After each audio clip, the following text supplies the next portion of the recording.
Uh, Good evening, everyone. Am I audible?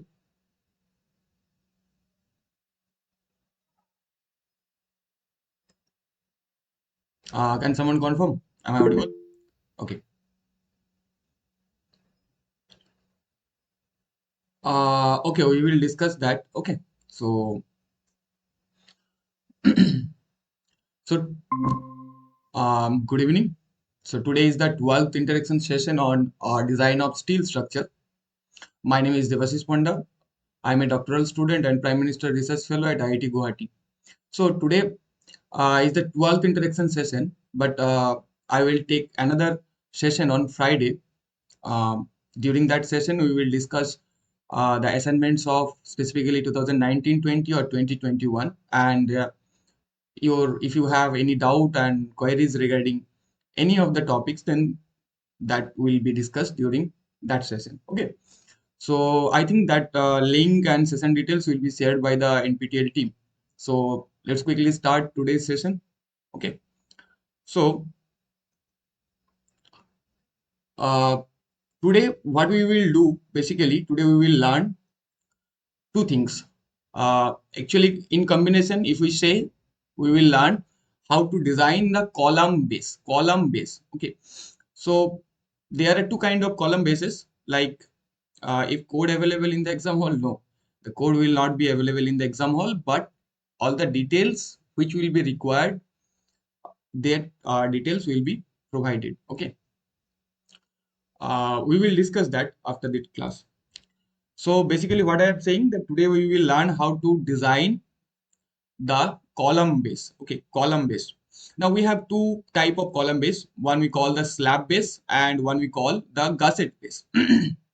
So specifically, we'll spend some time on that, learning the specifications and the concept about that particular column base. So first we will visit the slab base and then we will learn how to design and how to deal with the gusset bases. Okay. So column base, what do we call column base? Okay.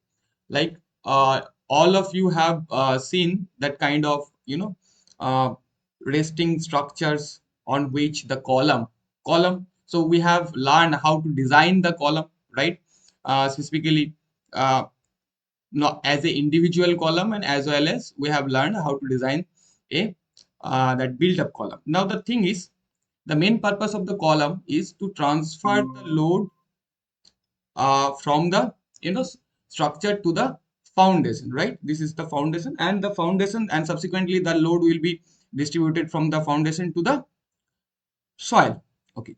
So the thing is what we call the column base. Column base, it is basically a structure in between, the foundation and the column. Now, why we need this? This is one of the important structure because based on that, the load transfer mechanism, how you are transferring the load from column to the foundation, that will determine.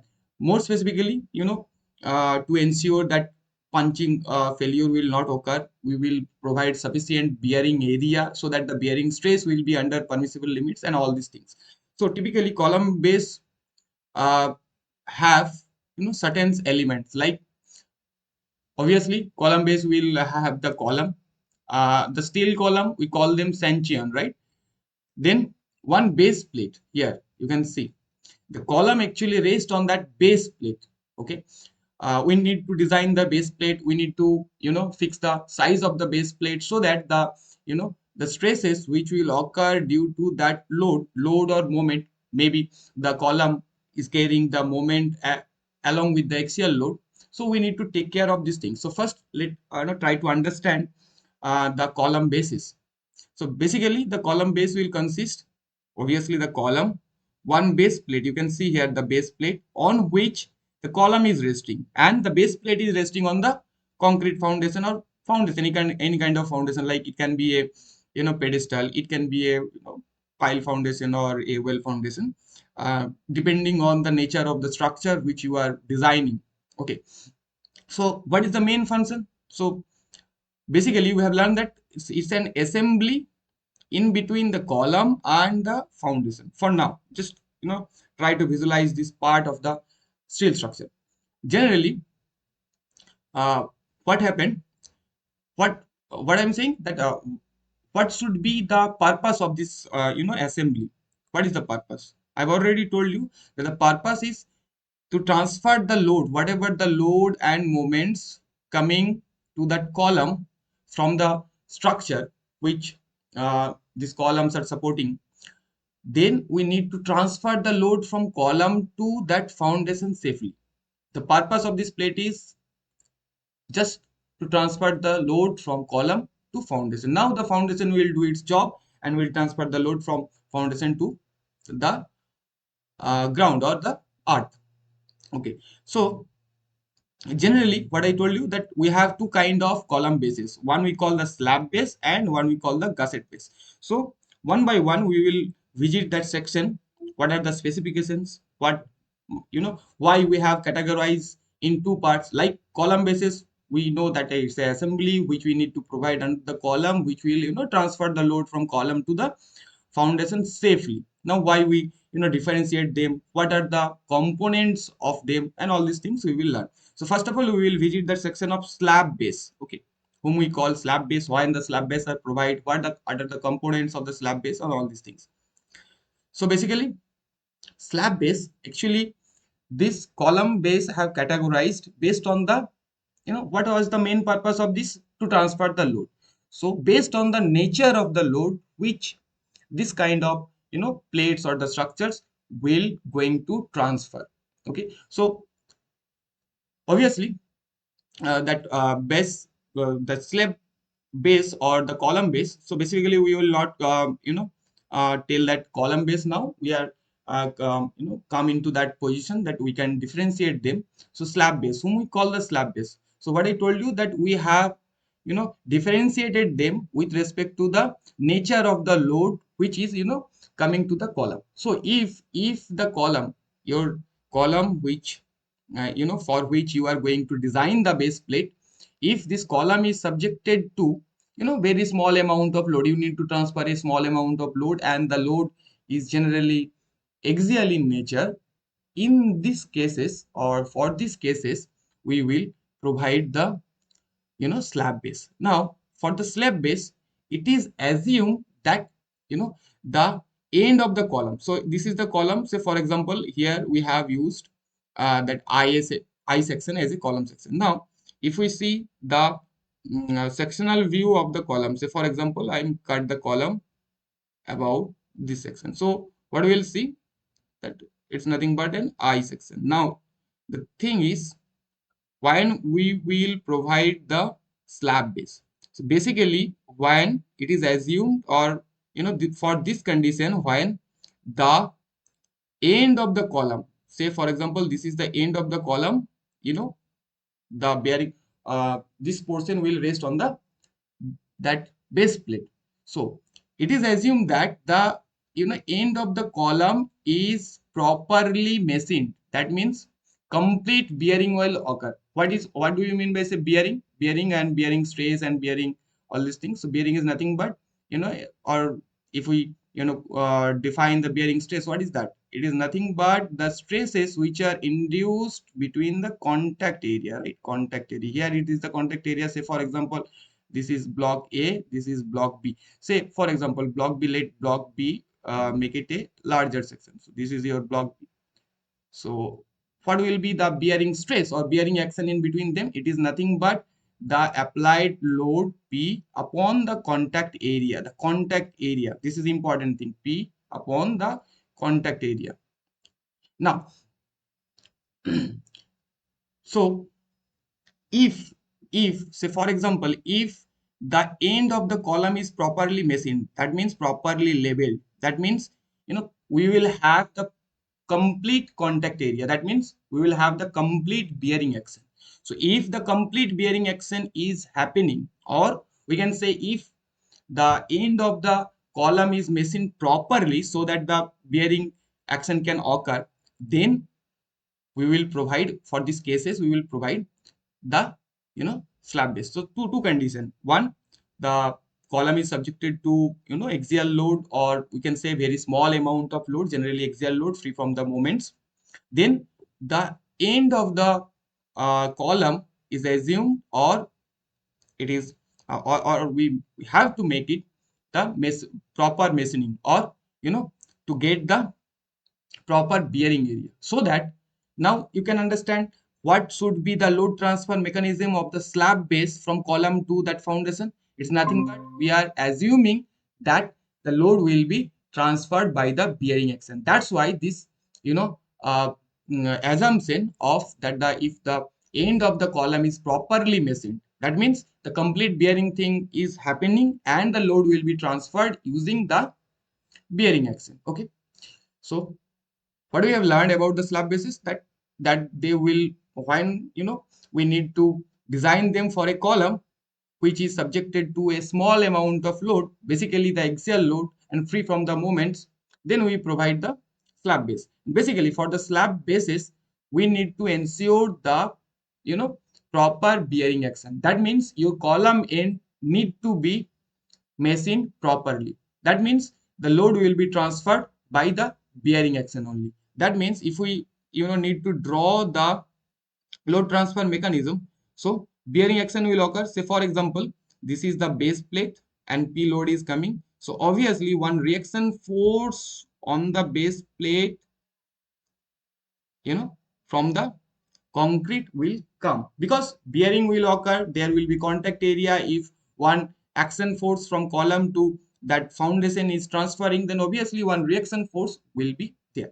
Okay, so basically we need to design the base plate and this assembly for the slab base connection, considering two things. One, the bearing pressure on the foundation. Bearing pressure on the foundation, why we need to calculate the bearing pressure? Because the complete bearing thing is occurring there. That means obviously on the portion of the base plate and the contact area between that foundation, there will be bearing stresses will be generated. And if the foundation or the concrete of the foundation is not capable of carrying that bearing stresses, then the structure will fail. Okay, so generally the slab base assembly will consist of a base plate. Obviously slab base or gusset base, obviously they both will consist one base plate. Here you can see from the isometric view and top view, base plate, one thing. Second thing, we sometimes we need some clit angle to connect the column to the base plate. We will go detail into it, when we will need that clit angle, when we will go for bolting, when we will go for riveting, welding and all these things. So basically what we have for the slab base arrangement, it's one gusset base, or sorry, one slab base. That means one base plate, some clit angles and the column. Okay, for now that's all.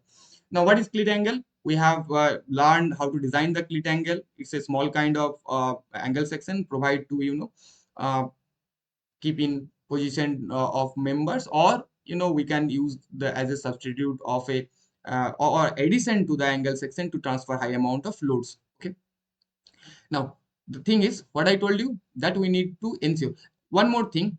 So this is the arrangement of the slab base. That means the column should be connected with the slab base and the slab base will be connected. That means that base plate should be connected with the foundation by anchor bolts. You can see here anchor bolts by the anchor bolts. You can, if you visit some steel structure site, you can see that on that foundation some bigger bolt, 24 mm dia, 30 mm dia bolts are there, and we call them the anchor bolt. That means the anchor bolt will hold the base plate or connect the base plate to the foundation. So there should be three kind of connections. So we will go into it one by one. So for now you have a picture that okay, this is the column base, and out of the column base we have the slab base. Why we need that slab base, or how we can differentiate them on the basis of load transfer mechanism or nature of application of load. And we have seen the general assembly of this type of connections. Now let's see what I have told you, that about the connections.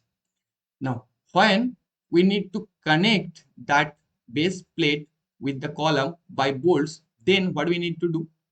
So for that we have certain specifications, and if we need to connect the um, column to the weld, for this also we have the specification. So here we have the column. Okay, then below this column we have the base plate. So we need to make the connection between column to base plate, and another thing, base plate to the foundation. So two kind of connections we can make. One using bolts. When we will use the bolts, we require the cleat angles. So one connection will be done on that column to the cleat angle, and another connection will be done to that cleat angle to the base plate. Another thing, here you can see that cleat angle to base plate. Here it is the top view, this is the front view, you can see, and this is the top view. So here you can see this is the column I section, and two cleat angles are provided on the flanges of two sides, and there is a connection between column to cleat angle, one connection, this connection. Okay, and another connection is cleat angle to your base plate. And actually for the base slab bases, this holding these bolts we call the holding down bolts. Generally we provide 2 to 4 holding down bolts in case of that slab base is subjected to entirely axial loads. Okay, and if this slab base is subjected to moments also, then we need to design these bolts with respect to the moment. Now if welding is there, here in this section you can see, that means the column, here look this top view, so column section is there. Now we have done fillet welding on the periphery of the flange and wave portion. That means this is the fillet weld done between the base plate and the base of the column, right? So for the case of welding connection, we don't need to provide the cleat angle and holding down bolts. For them only anchor bolts will be sufficient to hold the slab base in position. Okay, so generally what we learned till now, that the slab bases we provide them for the when the small amount of load need to be transferred from the column to foundation. Then generally the axial forces free from your moments. We have seen that the arrangement, if we need to connect the base plate to the column with the bolt, then we have these arrangements and the specifications we have just discussed. And if we need to connect the column to the base plate by welding, then we have sort of arrangements, and this is that. Here for the slab basis, we don't need any kind of gusset plate. Now we will visit that if we need to provide the gusset plate, then what should be the position of the gusset plate, what should be the requirement, and why we need the gusset plate first thing. So when we will go to that gusset base, we will see that yeah, there will be the gusset base, and how we can deal with them we will see. So for now slab bases we have some ideas. Okay, these are the things. Now for the design purpose, what I said, that we need to consider two things. One, that is the you know first thing, the bearing strength of the foundation, because ultimately your slab base or gusset base, whatever it is, that your base plate should be resting on the foundation. That means you need to know the bearing strength of the foundation material. So if this foundation is made of concrete or RCC, we can say the bearing strength of the concrete or RCC, what was that as per IS 456 to the 2000, it is nothing but 0.45 time FCK.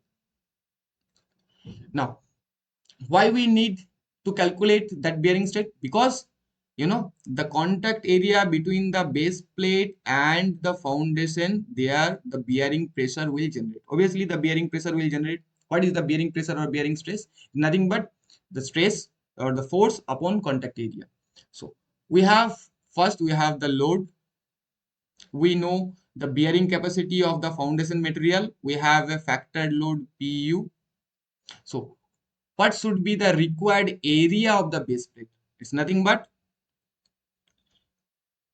the factored load divided by design bearing strength of the foundation material. So here obviously for the foundation we generally use the concrete, so it's the concrete. That means we just use the logic that the base plate is subjected to, or why or what is the purpose of this base plate. It's nothing but transferring the load. That means the bearing stresses will occur. So obviously the area or the size of the base plate should be designed with respect to that bearing, consideration of the bearing.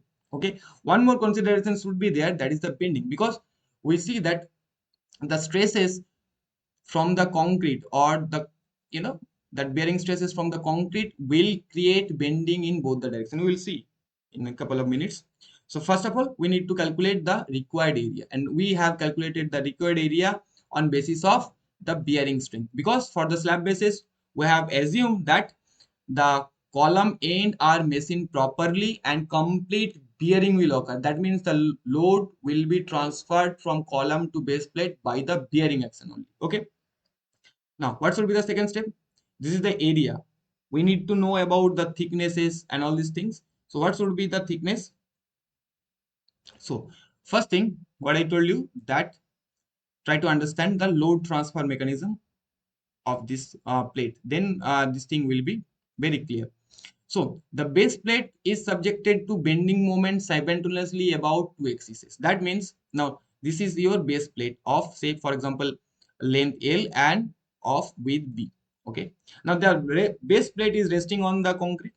So the load, axial load PU is coming. That load PU will generate the bearing stresses, or that, you know, bending stresses we can say, or bearing stresses is the more specific word, or bearing pressure will be generated, and that bearing pressure will create another reaction force, that, and this is your base plate. Okay, so the base plate is subjected to bearing pressure from the concrete, and this bearing pressure will generate due to that factored load which is coming from the column. So obviously, look at the bending plate. Two kind of moment will occur. One moment will occur about this axis. If I say this is your y axis, so one will be about y axis and one will be about your x axis. That means your base plate will subjected to two-way bending about two axes. Obviously, because this stress or this pressure will exerted throughout that force, and basically these two parts, they will bend like this, you know, sort of this on both the direction. They will bend like this. So if we see, so the bending will occur along this axis and the bending will occur along this axis also.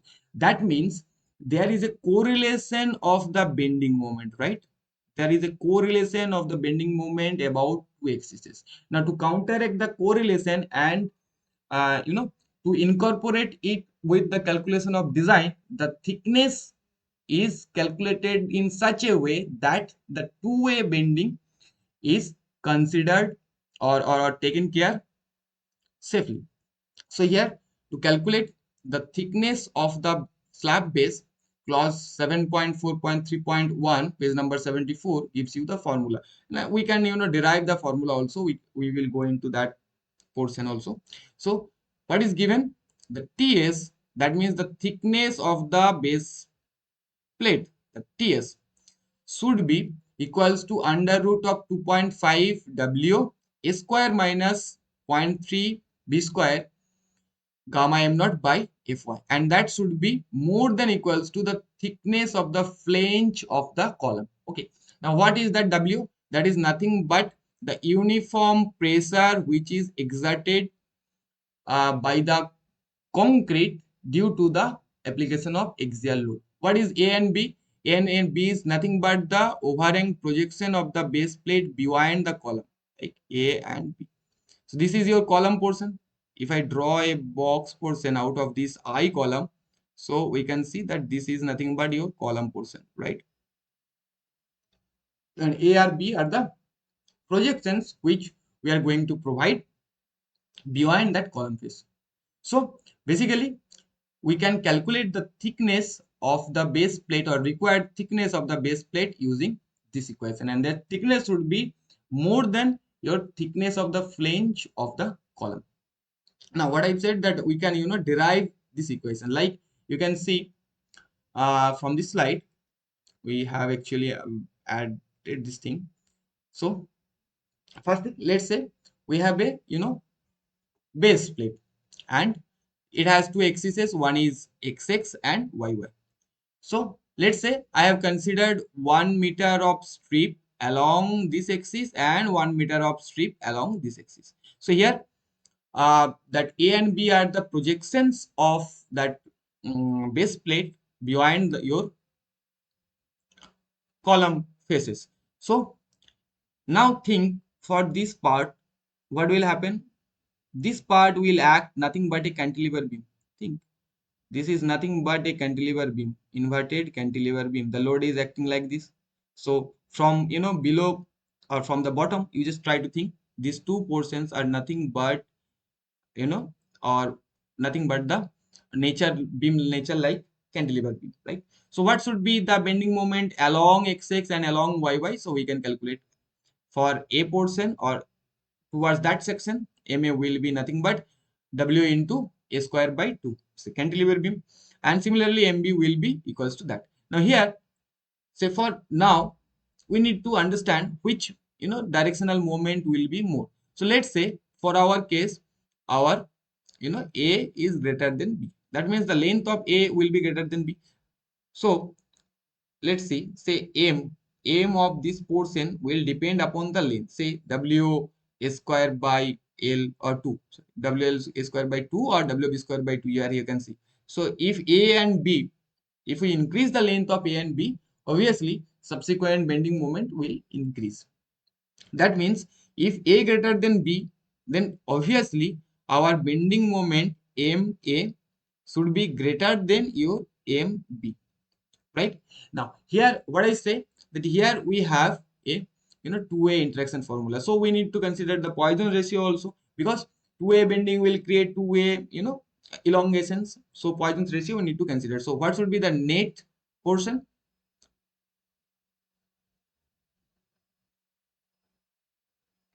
If the what was the question? If the bolt was the inside the strip section, we are not considering the length of the bolt.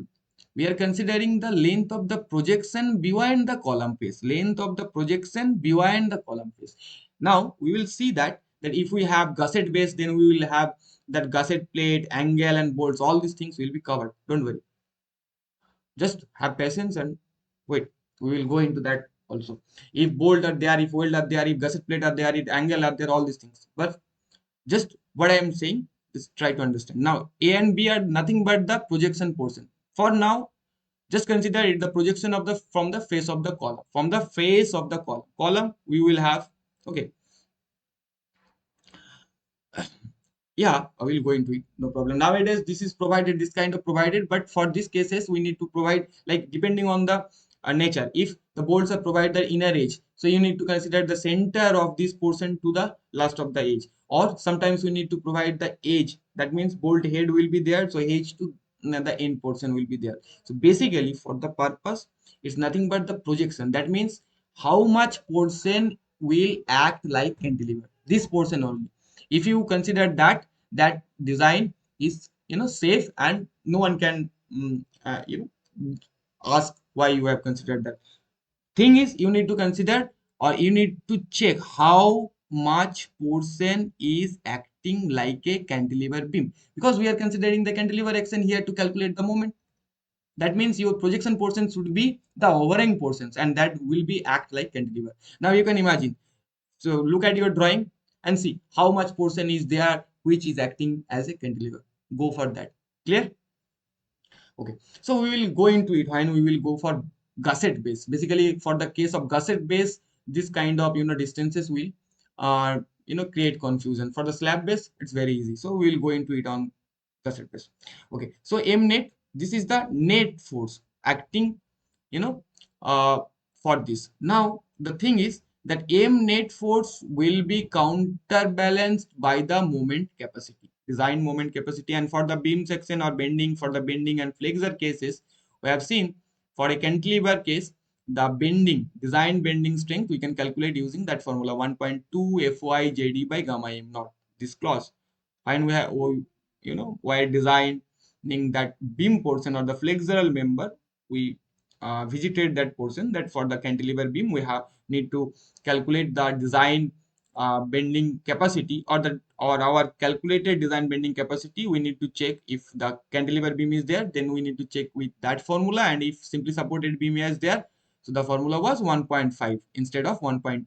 Okay, so what should be, we have calculated that M net force which is generated due to the pressure exerted by the concrete to the base plate.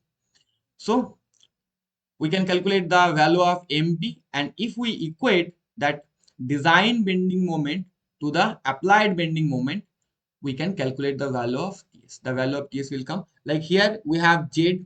Z is nothing but the sectional elastic sectional modulus. How we can calculate BT cube, BT square by 6, BD square by 6, or BT square by 6. So I have considered here the thickness is TS. So what should be the JD for this base plate? It will be nothing but I have considered 1 meter of strip, so 1 into TS square by 6. So if we solve the equation, you will get the formula which is provided on the clause to calculate the thickness of the base plate considering the interaction of two-way bending moments. Now, size, thickness, we have considered these two things and we learn how to calculate them. Now we have some special cases like what you were asking, that if there were some special cases like we have edge section, we have circular section, we may have circular section, we have box type of section. So for this section, to calculate the thickness, clause, that figure, actually figure is provided there. Figure 9 of IS 800 2007 is there, where how to deal with the special cases of your slab base or base plate. You can go into it and check it. So generally we need for the purposes of slab base, for general condition, that square plate will be there and some projection will be there. That is the plane arrangement for the sections. Now the thing is how we can design them, or what should be the design procedure of this kind of slab bases. So first thing, what data should we have or for the designing of this type of member? So first thing, we will have that the column whatever we have designed and the load or moment, factored load or moment, whichever is coming to that column or which we need to transfer. So first thing, the load is coming, that means the bearing action will occur. So obviously first we need to calculate the bearing or the design bearing strength of the foundation. Okay, so here the concrete is used as a foundation material. So we know that the design bearing strength of concrete is nothing but 0.45 FCK as per your I said for 56 2000. So now second thing, we need to calculate the required area of the slab base. That means if we have provided this is a slab base and this is your length portion here along this direction, if this is your length L and if this is your B, so you need to calculate the required area. And what I said you, the required area we will calculate based on the design bearing capacity. So required area will be nothing but the load we need to transfer PU and the design bearing strength of the concrete. So from here we can calculate the required area of the plate. Okay, now thirdly, select the size. Required area we know, now we need to decide the size of the slab base. So how we can calculate or how we can decide the size of the base plate? So first, A required we have found using that formula, that PU upon your say bearing strength FB, and that is nothing but 0.45 FCK. Now if we consider this is a square plate, or generally what we do, or we consider this is a square plate generally for the slab basis, but for the gusset basis, yeah, we need to go for the rectangular one with if we need to calculate the L and B with rectangular portion. So first thing, we need to consider some ratio of the L and B, so we will go into it later. So A required we have found out from the load transfer mechanism, or bearing design bearing strength consideration. Now, if we consider this is a square section, then we easily calculate A and B is equals to under root of that square root of the area. Now, look at this diagram. This is this distance from here to here. What is that distance? This is nothing but the overall depth of the I section or height of the I section. Okay. Now, what is this? This is nothing but the projection area. And here along this direction, B direction, this is your BF. That means we know the information of the column and this is the projection. So what will be the area with respect to this? So area will be nothing but D plus 2A. That means A of the overhang from this side. Overhang portion, that means they will purely act as a cantilever beam. Okay. And this portion also. So A plate will be, you know, D plus 2A into BF into 2B. Now, if we consider that projection portion A is equals to B, and if we equate these two equations, like this is equals to A required. So, we can calculate the value of the projection. And when we have the value of the projection, we can easily calculate the length of this direction of the slab base and width or length along this direction of the slab base. Okay. Now, what should be the third step? The start step should be we need to calculate that load intensity, because we need to calculate the thickness of the base plate, and obviously this is a bend. What kind of member is this? This is nothing but a, you know, flexural member. So we need to take into mind that um, bending moment in consideration of the thickness. Okay. So how we can calculate the pressure intensity? It is nothing but this is the actual pressure intensity. Actual pressure intensity. Okay. Actual pressure. Why I am saying the actual pressure intensity? Because here we are going to use that A provided. How much we have provided here.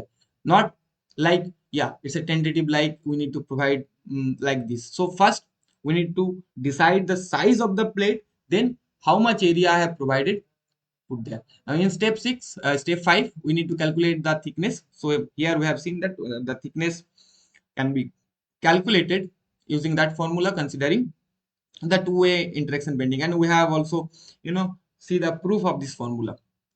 Now all these things have done. What next?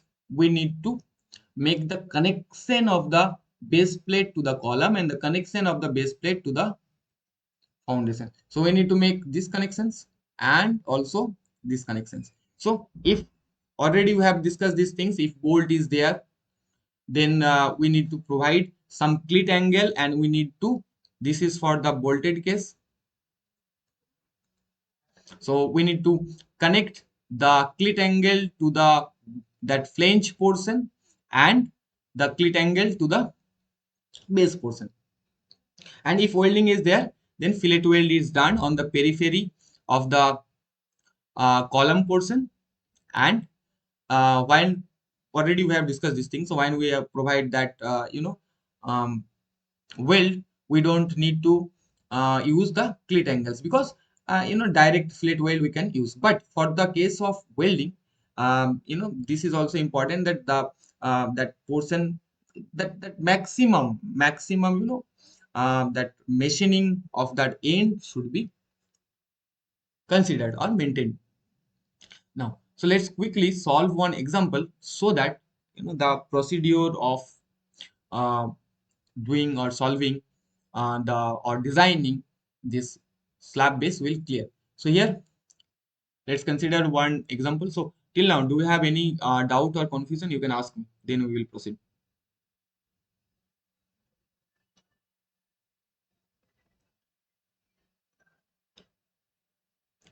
So do you have? Okay, let's see.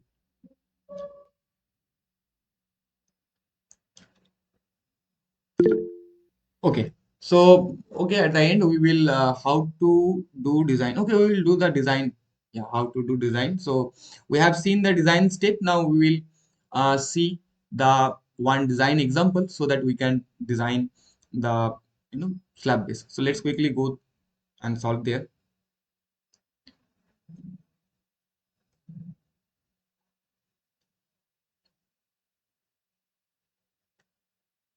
Okay, so here we have considered one example. What is that? Design a base slab for a ISHB 350. Okay, so before going to designing that slab base, you have to design the column. So when you have designed the column, so you have the information about the column. Okay, so here you can see we need to design the slab base for a column of ISHB 350. Okay, subjected to an factored compressive load of 1500 kilonewton for the following condition. Two conditions are there. That means what I've said. The first condition, that means load is transferred to the base plate directly by bearing. That means we need to go for the bolting connection with cleat angles and load it transferred to the base by welded connection. That means the proper machining thing or proper bearing action is not ensured. But what I said, as much as possible we can ensure these things. Okay, now what other data is given, that is the assume Fe 450 grade of steel and M20 grade of concrete for the foundation. So we have the M20 grade of concrete. So given data, first thing, before designing anything, as a designer you need to gather all the information based on which you need to perform the design. Okay, so first thing, what data is given for this design exercise? First thing, the details about the column is given. Yeah, details of the column is given, that ISHB 350. If not given, we can take it from SP6. So the thickness of flange, thickness of wave, overall depth, width of flange, factor of safeties. We have selected gamma m naught. This is factor of safety for material and soft weld, because we are going to use here. For the second case, load is transferred to the base plate by welding connection. For this case, we will going to consider the soft welding, not the field welding, because generally the base plate are fabricated in factories, then it will transported to the site. Already you have seen that for the base plate we need to when we design them, when we need to transfer small amount of load, that means the area and the size of the base plate will be relatively small, and if the size of the base plate is relatively high, then we will go for in situ welding or that connection thing. So first we need to calculate the bearing strength. Yeah, Sanjeev, you have any questions? Yeah, raise your hand. Okay, so first thing we need to calculate the bearing strength of concrete. The concrete is provided M20. So the bearing strength of concrete will be nothing but 0.45 FCK. That means your 9 MPa, 9 megapixel. So our bearing strength or design bearing strength is coming as 9 Newton per mm square. Okay. Now what we need to do? We need to calculate the required area of the base plate here, the plate, because the bearing thing is occurring between the base plate and your foundation. So obviously, how we can calculate the area? The area, required area, will be nothing but your PU by BC, right? We have already seen these things. PU, that means the factored load which is acting on this column portion, and the safe bearing, the bearing strength of the concrete. So the required area comes as 1.66 into 10 to the power 6 mm square. Now the thing is how we can decide the L and B. So this is the drawing of the base plate. Okay. Now L, what should be the L? L should be your D, that means overall depth of the I section. So we have the data. Now what we need to do, or what we need to find it out? We need to find it out the projection portions beyond your column faces. So how we can calculate the column projection behind the column faces? So L, what should be the L? L should be nothing but D plus A for this side of overhang or projection and A for this side of projection. So D plus 2A. And what should be your B? B should be nothing but, look at here, BF, that means width of the flange. We have the information about it, and we have two projections, one along this side and along this side. So that means B will be nothing but your BF plus to B. So what will be the area? Area will be nothing but your L into B. And if you equate this equation to area required and considering that your A equals to B, that means both the side we have maintained equal projections. For these cases, we can easily calculate the value of A and B. So this exercise I have done on the next slide. So here you can see that area required, I have equated the area required with the, you know, that equation by which we can calculate the area. So area required comes was this, and this was the formula to calculate the L and B. So from here, the A and B comes as 55.26. Now A is equals to B is equals to, we have considered 60 mm. That means the projection behind the column face is considered, 60 mm for the design purpose. Now we can calculate the actual B and actual L. So what should be the actual L? So what should be the actual L? Actual L should be nothing but D. That means overall depth of the column. So D, make it capital D. Okay. Plus this all are the capital D. Okay. And if small d is there, consider it is that overall depth, not the effective depth. D plus 2A. So L here I can see, or you can see that L comes as 470 mm and B comes as 370 mm. So this is the actual area or actual size of the base plate which we are going to provide.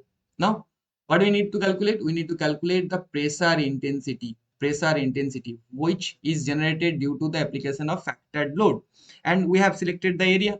So how we can calculate the pressure intensity? Pressure intensity will be nothing but the factored load into area provided area, not the required area. Required area we need to calculate that A and B projection part, and then we fix the length and width of the section. So that comes as 8.86, and that should be less than the bearing strength of the concrete, obviously, otherwise the concrete itself will fail in bearing, right?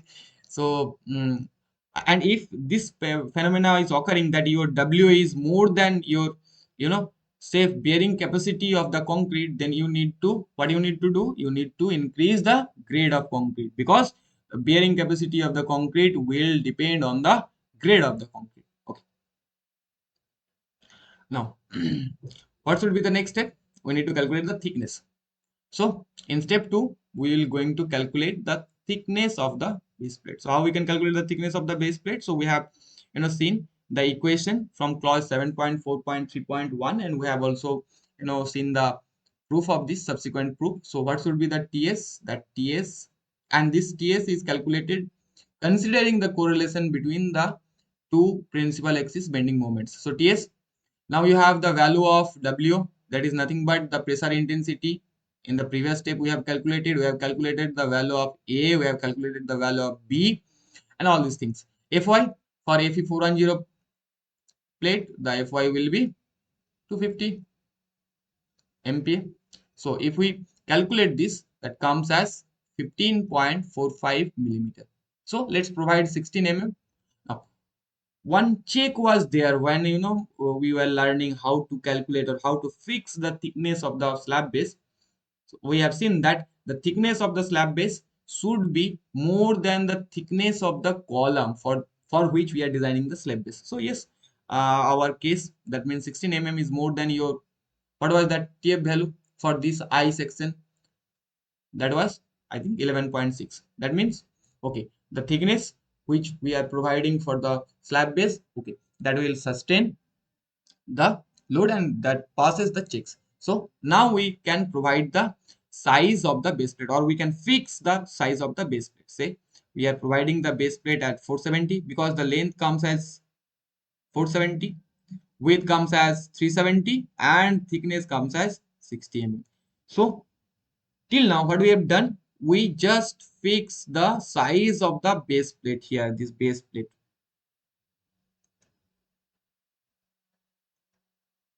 Size of the base plate. Okay, we have done it. Now what do we need to calculate, or what do we need to design? We need to design the connection between column to that base plate. So we have selected the size based on load transfer mechanism, considering that uh, you know bearing on your concrete and bending on your slab base or base plate. So we have considered. Now we need to design the connections. So for our case, we need to consider two cases. One, that proper machining is happening. That means we need to go for bolting connection and welding connection. So let's, one by one, let's see how we can, make the connections. So here, so first, I have considered the case when the load is transformed to the base plate by direct bearing. That means when the direct bearing thing will occur, or when we can ensure the direct bearing, when the end of the column will machine properly. Okay. So now here only axial force is applying, no moment is there. So if no moment is there, generally go for 4 hold down bolts with dia 20 or more than 20 with grade 4.6. That will enough to hold the column in position, because these bolts are not going to carry any kind of load directly, right? Because the load is going to transfer using the bearing action between your base plate and your concrete. So, and if the moment will be there, then we need to design the bolt. So here only axial force is there. So let's provide two hold down bolts of 20 dia of grade 4.6 for both the side, and also to connect the clit angle to your main member. That's all. Now if moment are there, then we need to consider that moment and axial load, and we go for shear moment connection, and we need to do the design subsequently. Okay. Now if welding is there, what do we need to do? Now here, in case of if that column end is not machined properly, that means the bearing action will not occur properly, then we need to go for welding. So for welding, what do we do?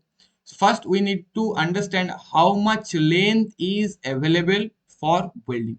Okay, so how much length will be available? Look at the diagram where we can provide the fillet weld. We can provide the fillet weld on these two sides of the flange of the column, these two sides of the flange of the column, and the web portion we can do the plate and inner web. So what should be the available length? Let's calculate the available length of the weld.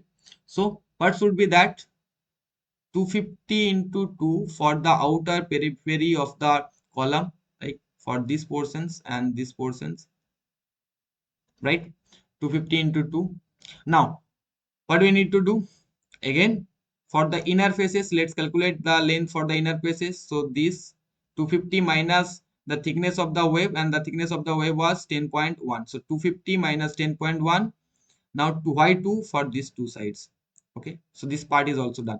Now we need to calculate the available area of this part, this below of the web and above the web. So what will be that? This will be nothing but 350, that is that overall depth of this I section, minus 2 into thickness of the flanges. Okay, so here we have seen that we have the available length of for welding is this.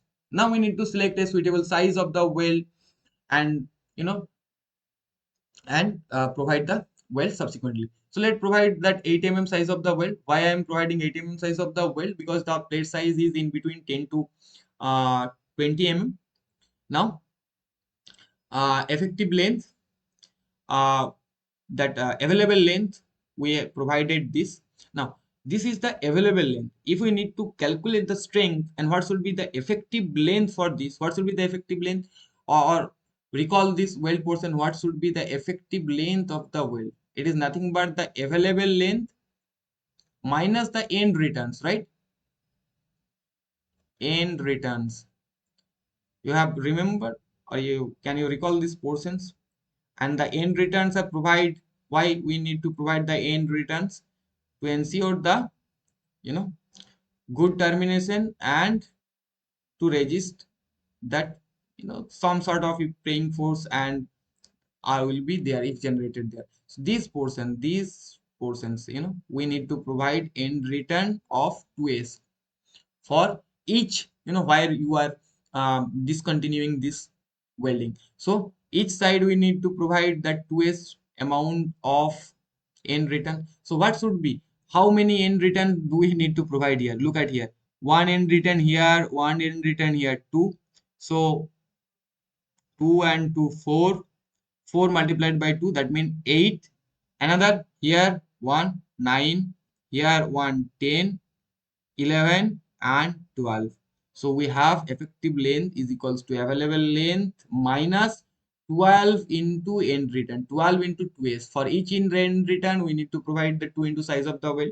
We have seen and we have discussed these things on when we have designed the welded connection or when we learn the design connection. Now this is the effective length. Now you need to calculate the load based on this effective length. That's all. Now, what should be the design strength? Let's calculate the design strength for it. So, first thing to calculate the design strength, we need to calculate the throat thickness because we are using the fillet weld. So here, let's consider the 90-degree fusion phase. So for the 90-degree fusion phase, what was the K value? Recall, it's nothing but 0.7 into S. So throat thickness comes as this, and we have provided 8 mm thick fillet weld. So what should be the design strength per meter or per length? It will be nothing but throat thickness multiplied by the ultimate tensile strength of the plate, or that Fu was, what was that Fu? That was the minimum of the ultimate tensile strength of the parent material or the weld material, and root 3 gamma m naught. So, and these things is also given on the clock board also. So the design strength of 8 mm fillet per length is this. So what should be the required length? So required length will be, we need to transfer this amount of load 1500 because proper machining was not done. That means no bearing thing will occur. That means entire load should be transferred using your weld. So we need this amount of length, required length, and how much available length we have, to provide that. We have 1633. That means yes, we can provide it and provide this, and this arrangement will take care the load transfer, or take care the process of load transfer. Okay, and for these connections we don't need to provide any kind of cleat angles or that thing. So just you know provide that anchor bolts or hold down bolts to keep the base plate in position. That are normal thing like anchor bolts. The design of anchor bolt, our IS 800 2008 2007 doesn't cover the design of anchor bolt. They generally said provide full number of anchor bolts and this. So we need to go for AC code. AC code, they have certain portions or sections to deal with the uh, anchor bolts. So if you want to learn it, in deeply, so you can contact me. I will share some material regarding that. So for now, Indian Standard Code, we don't have that luxury to design them by own. You just need to provide a bolt, and if moment will be there, then we need to check the bolt strength with respect to the moment. That's all. So this is the design procedure of the slab base. Okay, slab base. So slab bases are like, we provide them to transfer small amount of load, basically the axial loads. For them, these are the design procedure. Now we will learn the gusset base. They are used to transfer the huge amount of load or large amount of load along with some movement. Here we will see different arrangement, different angles, different use of the gusset plate and the connection between gusset plate and the angle to the column and all these things. Now, for half an hour we will spend time to learn the gusset base and its design. So till now, do you have any confusion about slab base, or we can move to next section?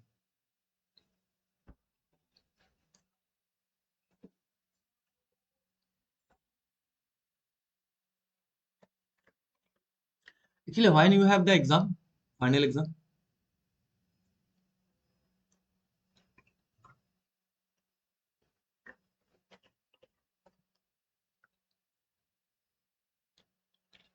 when was the when is your final exam?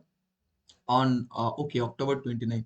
Okay, so what I have planned for the next session is like, I will solve, or during that session, the assignments of 2019, 20 and 21. So I have 1920, so I will share them and we will discuss them. So basically, the exam questions will mainly come from the assignments. Okay, if you or if you properly solve them, from day 1 to day 12, and if you solve them previous year and the previous year question, then I think all of the questions will come from the assignment portions only. All of the questions, okay, that will cover. So don't think about that. Okay, first, you know, go through the assignments of will same question come in next? Yeah, same type of question. The data will be, different. Like design for 1500 kilonewton of load, they will say design of 1400 kilonewton of load, but the question pattern will be same. If you solve, previous years, this years, and these two, and if you can solve the previous and previous year, then that will be, yeah, you can say or a child like this. So on the next class, I will go into that, so that that exam pressure will exit from your mind, or you can prepare them quickly, and I will share them accordingly. So mainly the question pattern is same as your assignments part. So go through the assignments and solve them. So that will cover all the part. So um, so now let's start the Gusset base. So do you have any other questions you can ask me, or we'll start the Gusset base?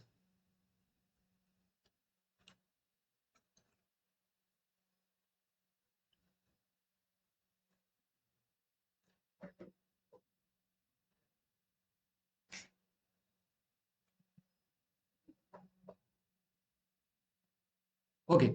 So for the case of slab base, what we have seen that they are designed or provide when we need to transfer the small amount of load. Now, and one more thing, we have seen that no gusset plate will required to connect the column to the angle section. Now here gusset bit, for the gusset base, first thing, why we need to provide the gusset base, when we need to transfer the huge or heavy amount of load, or in a combination of load and moment both.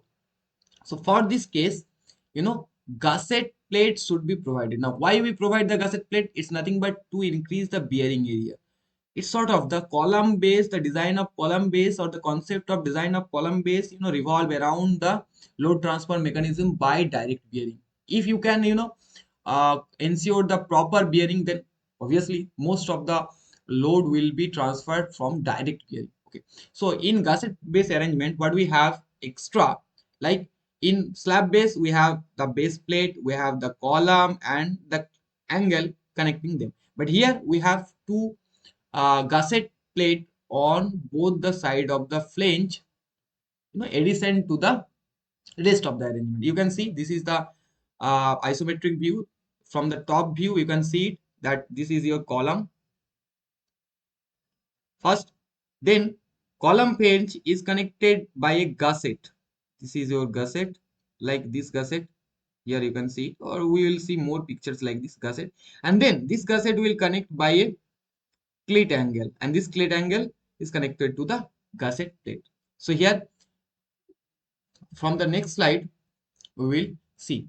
So first thing, the gusset base of the column.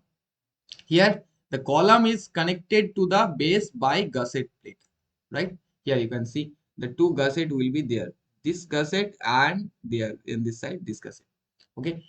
Now when we need them, when we need to transfer a heavy amount of column load, including moment, or there may not be moment, but the intensity of the axial force will be large.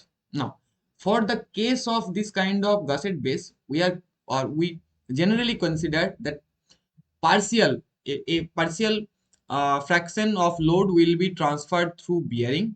That means some, you know, uh, that machining thing or bearing thing we are ensuring, and partially through the gusset plate. Generally, we consider that 50% of the column load, whatever the column load, factored column load is coming, the 50% of the column load will be transferred to direct bearing, and 50% of the column load will be transferred to that by this two gusset. Obviously, we will need two gusset because we have I section. So we have two flanges. We need to connect the flanges with the gusset, then gusset to the clit angle, and clit angle to the base plate. Okay. Now, what should be the design procedure, or what should be the design consideration? What should be the design consideration? Okay. Now, see here from this slide, this thing will be clear. Why should we need the connections? Okay. Yeah, that's why added this slide. So first thing, here what we see, the column, first thing, the column is connected to a gusset plate. Here you can see gusset plate, column is connected to a gusset plate by bolt. So we need to make a connection between column and gusset plate. So here you can see the arrangement of the bolts. Okay, now second thing, one more thing, from here you can see that gusset is connected to the clit angle, right? The gusset is connected to the clit angle. Here the flange portion is not there, but gusset and clit angle is there. So one correction should be there in between gusset and the clit angle, right? So generally what we do, first we calculate or we determine how much amount of load we need to transfer through this gusset. Then with respect to this load, we calculate the number of bolt which will be required, to transfer them. Then same amount of load will same amount of bolt will provide in between the connection of gusset and the clit angle. Okay, so firstly we need to understand how much load is acting on this. Then we need to calculate the subsequent portions. Now for here, look here, the column face is here. For example, the question of Sanjeev, that the column face is here. So what should be the projection area for this case? What should be the projection area? One should be, we can calculate the projection area. So we'll see these things on the subsequent side, because for this case also we need to calculate the A, B, all these things, and need to calculate or consider the moment also. So all these things that will be covered within 10 and 15 minutes. Okay. Now, I was saying that the load transfer, how much load should be transferred to the gusset and how much load should we transfer through the bearing action. So generally what I say, that it is assumed that 50% of the column load will be transferred by direct bearing. That means, yeah, proper machining is there. This is the end of the column face and this is the base plate. So bearing action, 50% of the load will be transferred by bearing. So for the case of slab base, what we have seen, that yeah, entire amount of load we have considered that it will be transferred to the that bearing action. That means we have ensured that complete bearing thing. But in the case of welding, that complete bearing thing will not occur. Then we have considered that weld will transfer this load from your column to that. Okay, so if 50% of column load, if 50% of your column load will taken care by the gusset. So here, how much gusset we have? Generally, we have two gusset, one this side and one this side, two gusset. So obviously, one of the gusset is subjected to a load, say P gusset one of the gusset will be subjected to 50% of PU divided by. So we need to design the connection between the column flange and gusset, considering that each of the gusset plate is subjected to, this amount of load. That means 50% of the total load will taken care by the two gussets. So each of the gusset will subjected to half of that load. Now if that welding is there, if welding is there, same thing, that 50% will we will assume that it will transferred by bearing, and 50% we will consider that will be transferred by the welding. Now in case of welding, we don't need any kind of that clit angle. So here you can see that directly the welding is done between the gusset plate and the base plate and the gusset plate and the column, gusset plate and base plate and gusset plate and column, right? So these two welding section is done. So what should be the length of the base plate? If welding is done, what should be the length of the base plate and what should be the width of the base plate?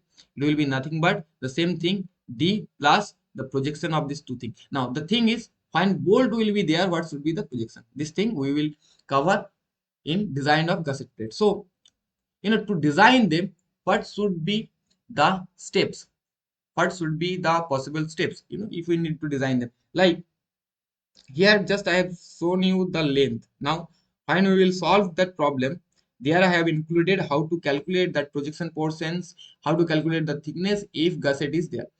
So how we can design the gusset plate? Step 1, obviously bearing, 50% load will transfer by bearing and bearing action will be there in between, complete bearing action will be there in between your base plate and the concrete foundation. So obviously first we need to calculate the bearing capacity of the concrete, then uh, you know we need to calculate the required area of the base plate. So what should be the required area of the base plate? How we can calculate it? Considering the bearing. So pu, the factored load, divided by the bearing strength of the concrete. Now if we consider the square, then L and B will be under root of that E. Now what should be the L portion and B portion if we considered that gusset and angle consideration? Now, what should be the L? Now let's check what should be the L. So what should be the L? So it will be nothing but your D plus thickness of the gusset, two side, thickness of the clit angle, and the projection. Here the projection, what I've said, the projection entirely worked as the cantilever beam. Now if you see the load distribution, so this is the last portion, and pressure intensity is acting like this. So how much portion will act like a cantilever beam? It's nothing but that C portion. So the length will be like this, and B, what should be the B? B will be nothing but your width of the flange plus the projection on the two side. Okay, now by this way, L into B, A required, same process as slab base is required, equals to A. That means what we have calculated using L into B. So then if we consider that A is equals to B, that means the both the projection, or here C is there, so C is there, so C should be equal, because one more thing is there, one more thing what I forgot here is basically the gusset base, that the gusset plate whatever we are providing for this cases, generally the length of this gusset should be equals to the width of this thing. That means we generally elongate these things up to the end of the bearing plate. Okay, so during the calculation of, or during the calculation of L and B, we need to keep in mind these things. Okay, now what should be the next step? We need to calculate the pressure intensity which is generated due to the application of the factored load and which is inserted by the concrete. That means the pressure intensity below the base plate, here below the base plate. So what will be that? Pu, factored load, divided by A provided. A provided, that means after selecting the area, how much that area, how after selecting the size, how much area we are actually providing for this. Now what should be the next step? Next step should be calculation of the thickness. Okay, now for the calculation of thickness, let spend couple of minutes here. Like, see this section very closely. Here you can see the portion of CX, that portion of CX will act like cantilever beam, right? So obviously if it is a cantilever beam, tell me where the maximum moment will occur. Obviously the maximum moment will occur at the face of the column. Yes or no? The face of the column. That means the base plate will bend like this, and there the support is there, so maximum bending will occur for these two portion, and maximum bending moment will occur at the face of the column. So to calculate the thickness, we need to consider the maximum bending moment, and we need to equate that maximum bending moment with the bending capacity of this base plate. So what should be the bending moment? This bending moment should be nothing but, this is a cantilever beam of length Cx, so W into C square by 2 should be the maximum moment at the column of the face, or the face of the column. Now it is a cantilever beam. What should be the design bending capacity? From clause 8.2.2, for a cantilever beam we have seen that 1.2 Fy by gamma m naught into Zp. So Zp for the plate section, it will be nothing but B T cube by 6, a B T square by 6. Z should be equals to B TS square by 6. Now here we have considered the width of 1 meter.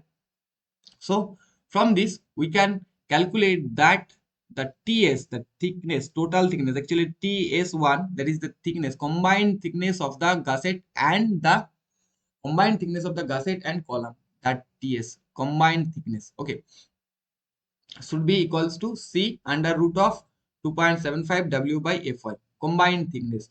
That means TS includes the thickness of your thickness of gusset plus thickness of the cleat angle, okay, and this will be calculated using this formula C under root of 2.75 W by Fy. This, how we can get the formula?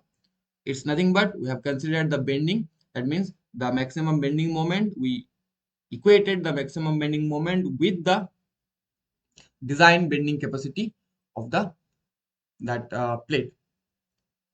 Now generally we have or we select the thickness of the plate between 16 mm to 20 mm.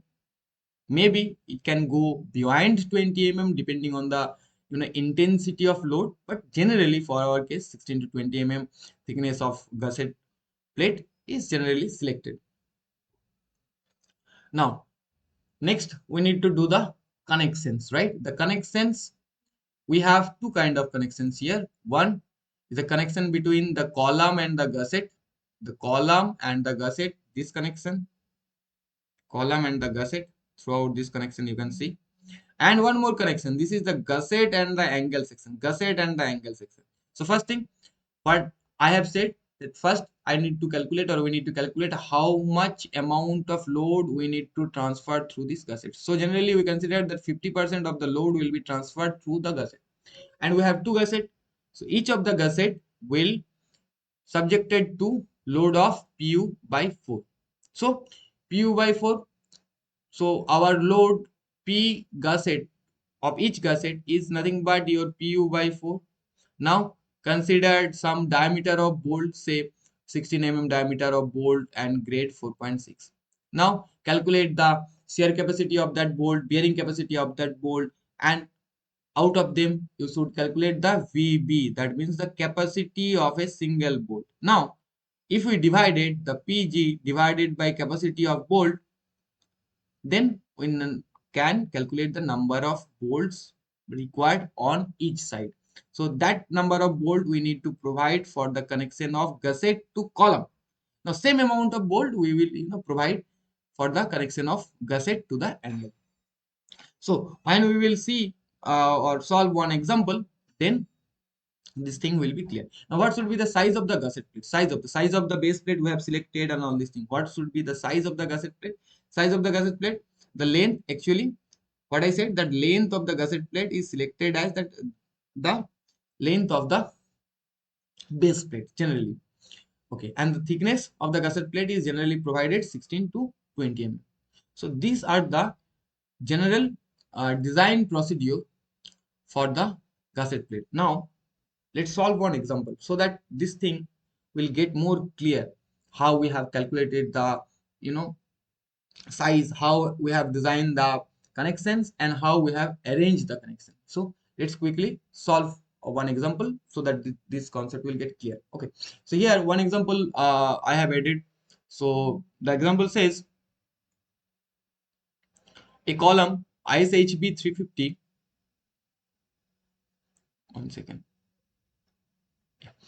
So a column ISHB 350 carries an axial factor load of 1700 kilonewton. Okay, design a suitable bolted gusset base. Okay, the base is raised on M15 grade of concrete. M15 is given. Okay, what is the minimum grade of concrete as per our code IS 456 2000 to use for RCC? What is the minimum grade? Tell me. What is the minimum grade as per IS 456 2000? What is the minimum grade? Write it down quickly. You have studied the design of RC structure, na? So what is the minimum grade of concrete as per IS 456 to use in RCC? Bolo. M20 grade, right? So here let's do the exercise with M15 grade concrete. Okay, so we have M15 grade concrete, and we need to use that 24 mm diameter of bolt of grade 4.6. Now let's do the connection. So step one, what was our step one? To calculate the bearing strength of the foundation material. So here we have used M15 concrete, right? So for M15 concrete, the bearing strength come as 6.75 MPa. Now, we need to collect the data for ISMB 350. So for ISMB 350, obviously the overall depth will be 350 BF, TF, TW, all these things. I have collected it from SP6. So from SP6, the table number 1, I think the I sections will be provided. So from there, you can get the information. And the factored load, how much factor load we need to transfer through this gusset plate is 1700 kilonewton. These are the general, you know, parameters which are given for the design.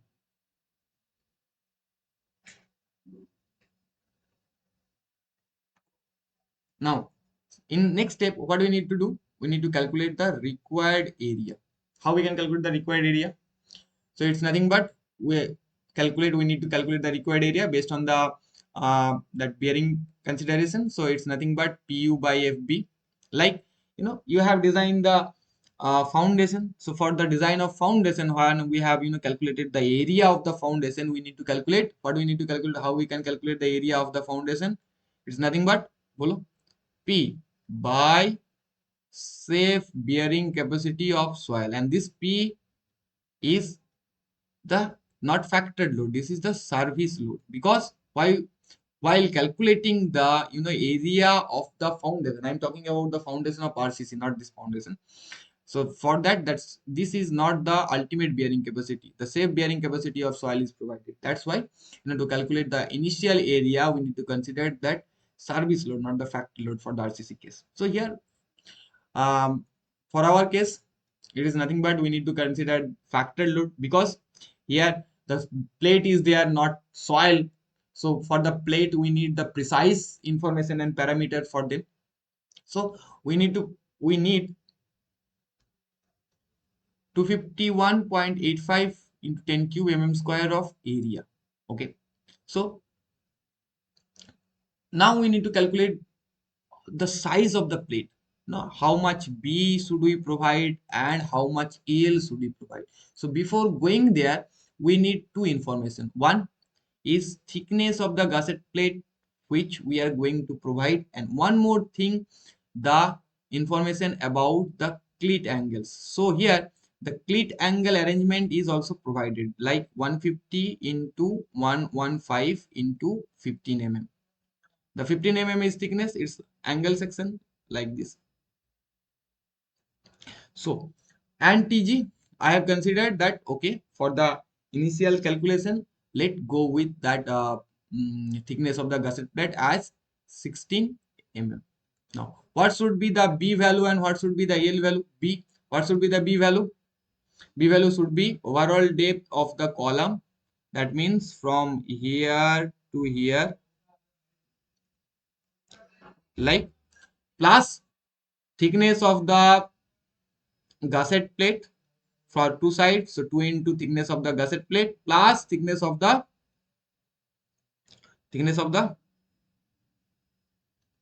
that sorry, not the thickness of this thing, because this will look like, if we draw the diagram, or if we can see the diagram, that yes, this thing. So what should be that? This will be nothing but the outstanding leg of this thing. So we have calculated like here. So this is nothing but thickness plus your outstanding leg. So that outstanding leg, what we have seen when we have designed that angle section, that means the outstanding leg, the length of the outstanding leg itself include the thickness. Like, so what should be the length of the outstanding leg from here to here? So it also included the thickness. So directly I have considered 115. That comes as 612. That means from here to here, the length is 612. Now we need to calculate the projection part. So how we can calculate the projection part? Say, for example, generally what we do for the gusset plate, we provide a uniform that projection part, and we need to consider some initial value to calculate it. So let's say our B for this assembly of the column gusset is 612 mm.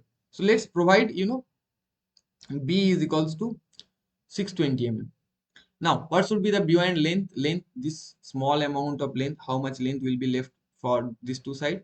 This will be nothing but how much I have provided here minus how much I have required for the assembly divided by 2. So that comes as 4 mm. Okay. So what should be the length of the gusset plate? So B is 620. I know the projection part, and I have already calculated the required area. So what should be the length of this side of the gusset plate? So length will be nothing but the area divided by B. So that comes as 410. So let's provide a gusset plate of 620 into 410 mm. Okay, sorry, base plate, not the gusset plate, sorry, base plate. So if I use the gusset plate thing here, so make it correct. This is the size of the base plate, not the gusset plate, base plate. Okay. Now we need to calculate the intensity, pressure intensity. So on the previous step, what we have calculated? The required area. Required area, we know how much area we need to provide. We need to calculate it also, because to get the value of pressure intensity, actual pressure intensity, we need to know about the actual configuration of the base plate. So what should be the pressure intensity due to the bearing of concrete? That factor load divided by A1, the provided area of the base plate. So that comes as 6.68, and that is very close to your safe bearing capacity, sorry, safe bearing, not bearing capacity, design bearing capacity of concrete, because the design bearing capacity of concrete comes as 6.75. Why? Because we had used AM15 grade of concrete. So if this thing fails here, you need to go to the step 1, increase the grade of concrete, and do the subsequent process. Okay. So what should be the C portion? We can easily calculate it. C here, for the consideration of the your um, thickness. So we need to calculate the C. C is nothing but the distance from the end to face of the column, because the maximum moment will occur at the end of the column here, right? After the thickness of this angle section. So see, we have calculated the projection portion 4 mm plus this 115. This will counteract 115 minus 15. Why I have written 115 minus 15? Because this entire thing is 115 and we need to go up to this. So we need to subtract the thickness or nominal thickness of the angle section. That's why this 15 is there. So C comes as this. Now we can calculate the total thickness of the base plus angle section. That comes as 28.9. This is the total thickness of these two, thickness of base plate, thickness of the angle. We know the thickness of the angle. This is 15 mm, because we have used 150 into 115 into 15 mm. So the 15 mm. So what should be the thickness of the base plate? Will be equals to 28 total thickness minus the thickness of the this thickness of the angle section. So that comes as 13.19, and I have considered that, let's say, go for 16 mm. So provide a base plate. So we have now the arrangement of the base plate.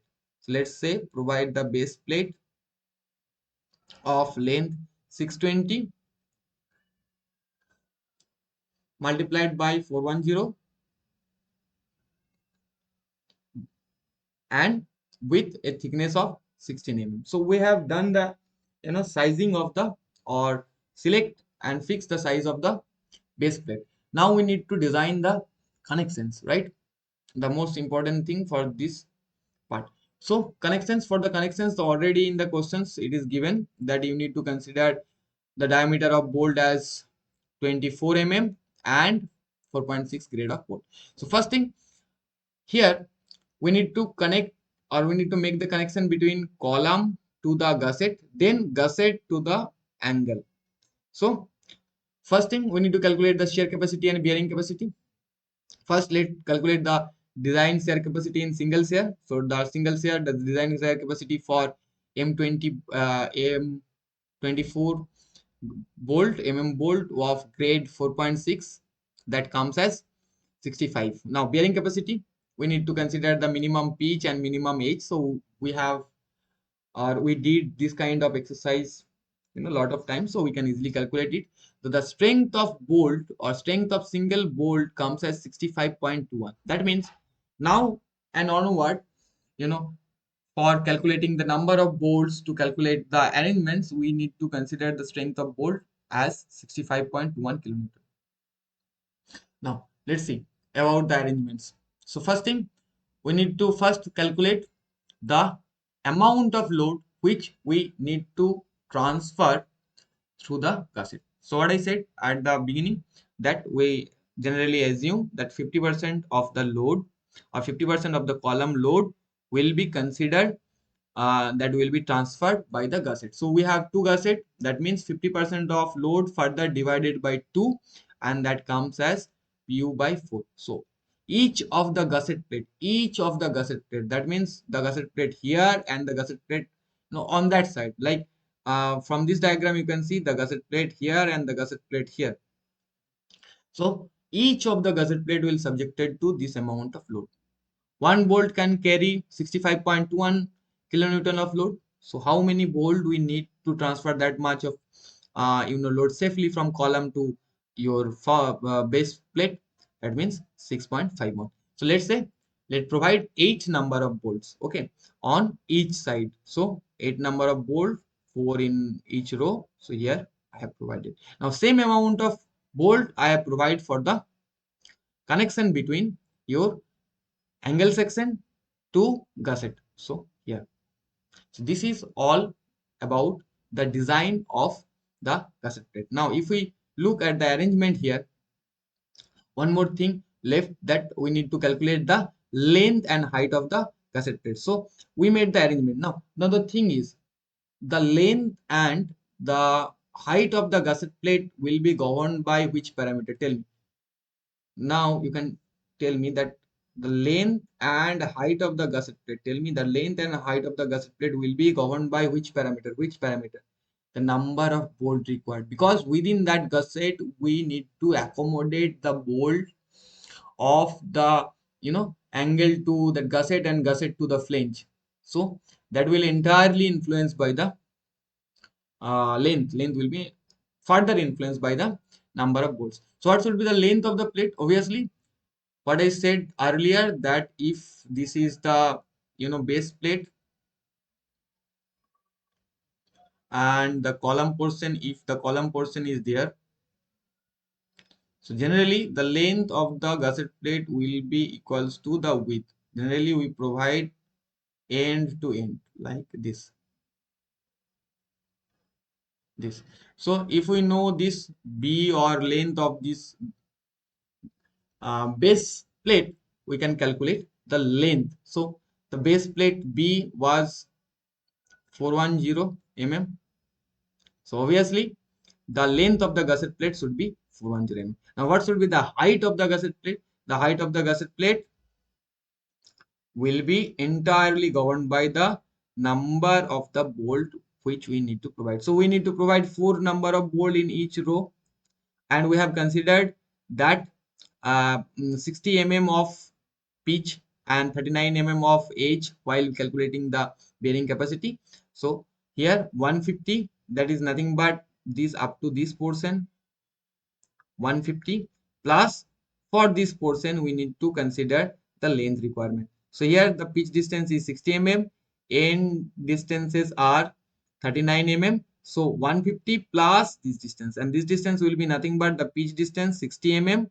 Here the 60 mm is there, plus 2 into your end distances. Now pitch and end distances, I have considered them when calculating the value of design bearing capacity of the bolt. Here you can see it.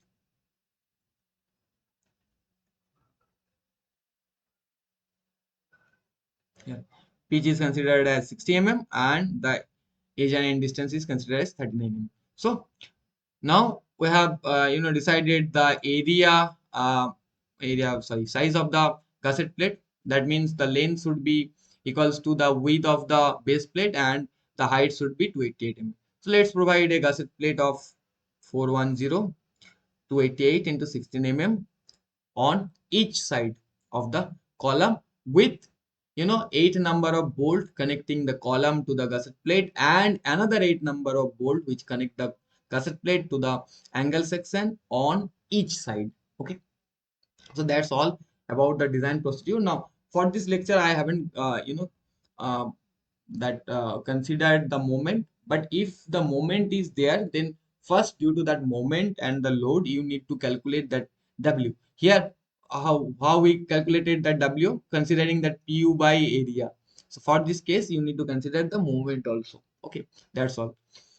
Okay, so now let's quickly solve the previous year assignments, then we will open for the question answers if you have any. Now, so this is the assignments of 2022. What the first question says? The first question says,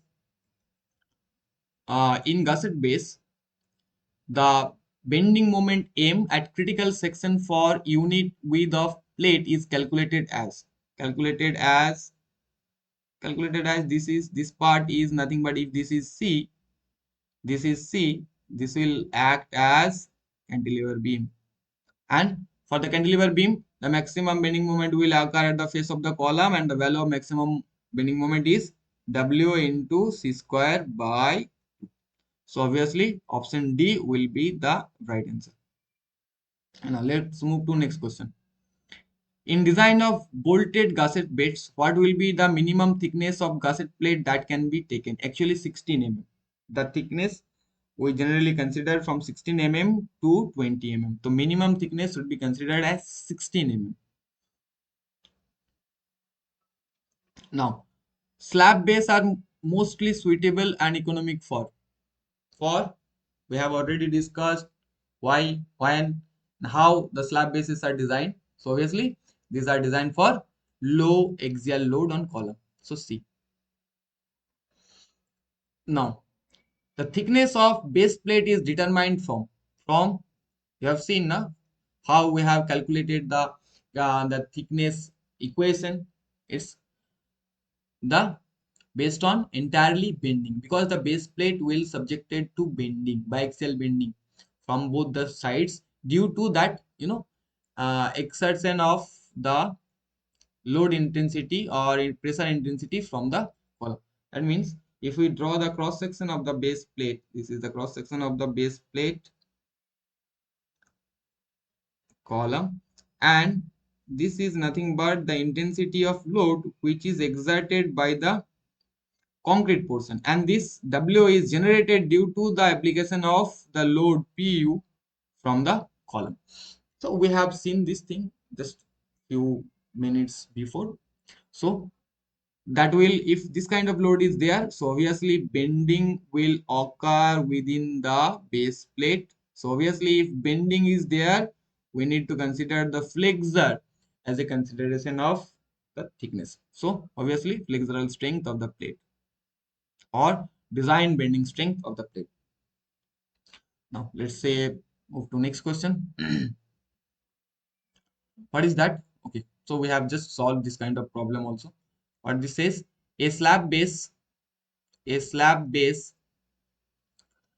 350 बोला हुआ है BF is 250 mm is subjected to a factored axial compression load. Assume 50 mm is equal overhang. The base pedestal. Calculate the length and B. Okay, so let's do it. So we have a base plate and above which or which is on which one I section is resting. We need to calculate this length portion and this B portion also. So what should be the length portion? Length portion should be equals to the overall depth of this column D, which is given D. If not given, or if this is 350, so 350 will be overall depth plus 2 into the projection or overhang on both the sides. So what should be the L? L will be equals to D, that means overall depth or overall height of the I section, plus 2 into projections. So projections are given. The projections is equals to 50 mm. 2 into 50 mm. Okay. So do the calculations. Now B. What will be the B? B will be nothing but this is what is this? This is your BF portion. That means width of the flange of the portion. BF plus 2 into overhang portion for this side of overhang and for this side of overhang. So that comes as 450 mm the length and 350 mm as the width. So option C will be the correct answer. Now let's move to the next question. What is that? Okay. Here the question says a column carrying a factored axial compressive load and a factor bending moment. Two things is there. If the base plate width of the base plate and length of the base plate is provided, then the maximum pressure, okay, that maximum pressure is calculated using the combination of the bending and the axial load. So this is nothing but P by A. This is due to your direct load, and 6M by BL square. This is due to the moment portion. Okay, M by Z. If you do the M by Z, Z is will be equals to BL square by 6, and subsequently Z will come at. That means F max, what is that? Maximum pressure will be equals to direct load P by A, and recall the bending formula. M by I is equals to sigma bending by Y. So maximum bending stress sigma B will occur M by I by Y max, and I by Y max is nothing but Z. So M by Z. So this portion is nothing but your sigma B. That means M by Z. Now Z for a square section, you know, it's nothing but B into L square by 6. So if you simplify the equation, F max, maximum bending strength due to the combination, will come as P by A. This is the portion is equals to, or due to that direct load of this 1250 kilonewton, and plus that 6M by BL square. This portion comes due to the moment, factored moment, at 65. Now calculate it. So generally what happened, this F max comes as, you know, positive and negative format. Like the pressure intensity can happen at the top or bottom portion. So either way, you need to consider both two, the maximum and minimum pressure. So maximum pressure will be, if you know, put all these things in equation, comes as 27.02, and the minimum pressure will be the 1.55. That means your option A will be the correct answer. Now let's move to next question. Question number 7. Okay. What that question number 7 says, you can easily solve it now. Okay, a column ISHB 300, and the details of this, like TF is given, TW is given, thickness of flange, thickness of wave, overall depth is given, width of the flange is given. Now subjected to a factored axial load of 1200 kilonewton. Okay, a base rests on the concrete pedestal of M25 grade, the minimum thickness of the slab. First thing you need to look that, okay, which kind of base slab is this? Which kind of slab is this? This is a, you know, base slab. Now, how we can calculate? We need to consider the two-way interaction formula of moment. So we know the formula, like Ts will be equals to 2.5 W by Fy square minus 3B square gamma m naught. Now, before going there, what do we need to calculate? We need to calculate the area. Then we need to calculate the W portion. That means that pressure intensity which is generated. So first thing, we need to calculate the bearing strength of concrete. Bearing strength of concrete FBC will be equals to 0.45 into FCK, and that comes as FCK is given M25.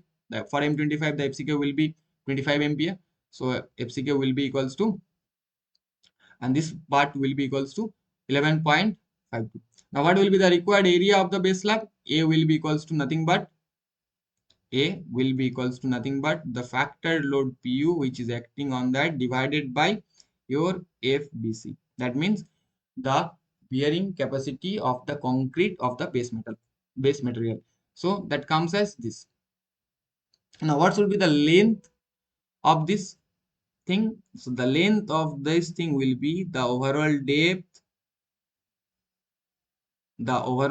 or overall height of the I section plus 2 into projections. The projections is given, I think. Uh,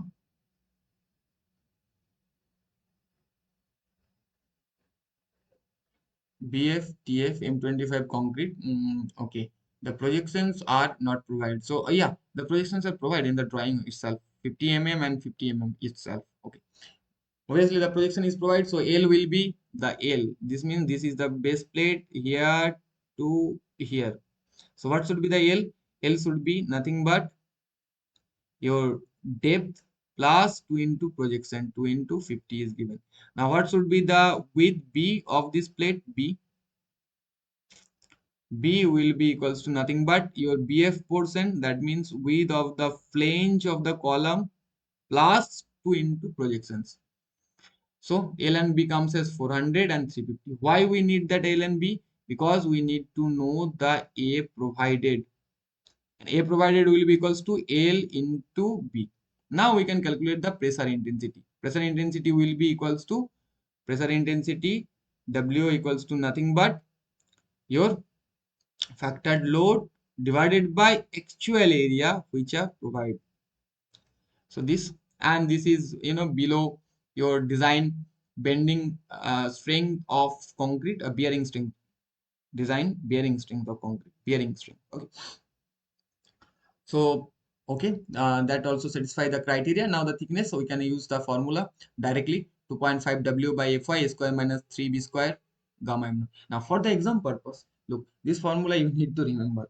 If thickness of slab, you need to consider a thickness of base slab, how you can calculate thickness of gusset base, you need to calculate. So this kind of formulas you need to remember, otherwise you need to derive on the exam, all that is kind of impossible thing. So just try to make a sort of correlations how you can remember these formulas, but these formulas will be required. If TS, if you need to calculate the TS value, how you can calculate the TS value if you don't know the formula, or if you can't recall the formula? So this kind of formulas you need to remember during the examination. So if we put all the values within here, so that comes as 13 mm. And 30 mm, what I say during learning the design process of this kind of slab, that TS should be greater than your thickness of, what say, thickness of flange, and the thickness of flange was 10.6 mm. So obviously this is okay. Now if that TS comes below 6.5 mm, then the value of thickness of the flange and the more value of the thickness of the flange should be considered for the thickness of the base plate. Okay, now let's move to the next question. Okay, it's a gantry girder and some loads are there. Okay, it's a analysis question. You can do it or you can solve it. I will not waste time here. Okay, now let's question number 9. What the question number 9 says, a bolted gusset base. Okay, here gusset base is there. Is used to transfer an axial load of magnitude 1250 kilonewton from a column made of ISHB 250. That means the column specifications of ISHB 250 we need to gather. The depth, obviously the depth of the overall depth of the ISHB 250 will be 250 and the flange thickness is 250. If the thickness of the gusset is provided, thickness of the gusset, T gusset is also provided 16 mm, and the length of the cleat angle is also provided 65 mm length of the cleat angle, and overhang portion is 55 mm. All the portions are provided. So let's do it. Find out the length of the gusset plate parallel to the wave of the column section. Okay, parallel to the wave of the column section means you need to calculate the length of this side parallel to the wave, right? So how we can calculate it? First thing, we need to consider the depth, overall depth of the I section, so D, plus what we need to consider 2 into thickness of the gusset plate because gusset plate is there and there also, plus length of the clit angle here, that like this the length of the clit angle, this is also provided as 65 mm, plus the overhang portion. So L comes as D plus 2 into, we need to consider thickness of the gusset plate plus length of the clit angle, that means 65 mm is provided, plus that C overhang portion that is also provided 55 mm. So what will be that? D 250 plus 2 into TG 16 mm, that means thickness of the gusset plate, plus 65 plus C is given, I think, yeah, 55. So if you calculate mm, the unit is mm, that comes as 522 mm. So option D will be the correct answer. Now let's move to the next question. I think I have one more question is left. Yeah. This is a conceptual questions. So let's quickly go through it. Then a column base is subjected to moment.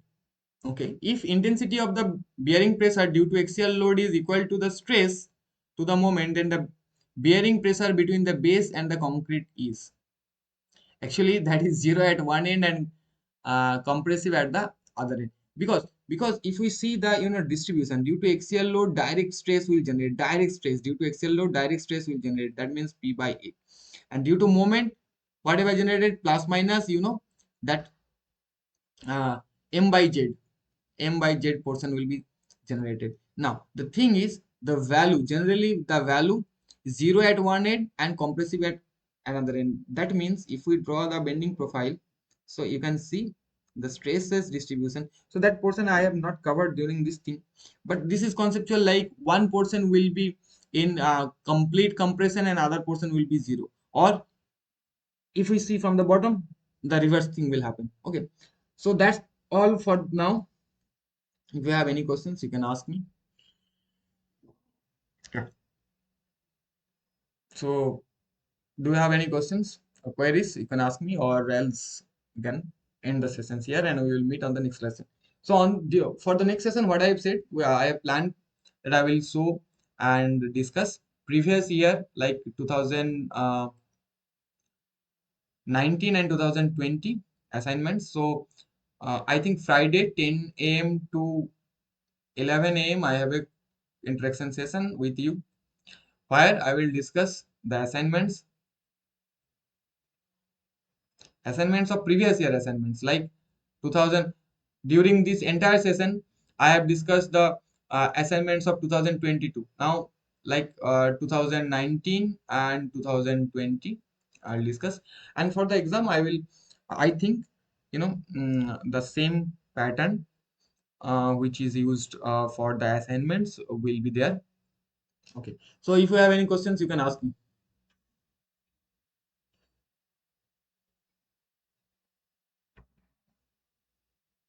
Do you have, Sanjeev? You were asking something, right, regarding the calculator, uses of calculator and all these things. What is that?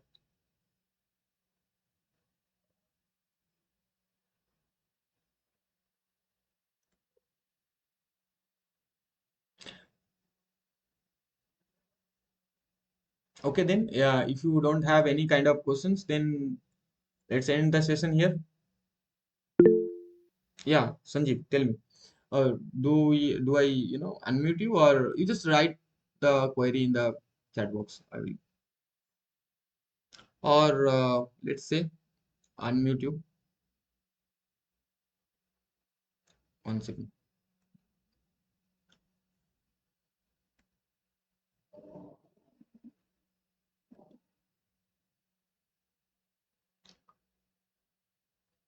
Yeah, do I unmute you, or you will write the your queries in that chat box? Okay, let me unmute you.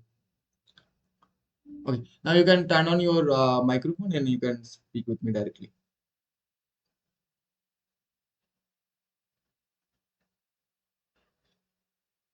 Priyam, Sanjeev, both were raised hand. So Do you have any questions? Okay then. Good night. We'll meet you on Friday, 10 a.m. to 11 a.m. Okay.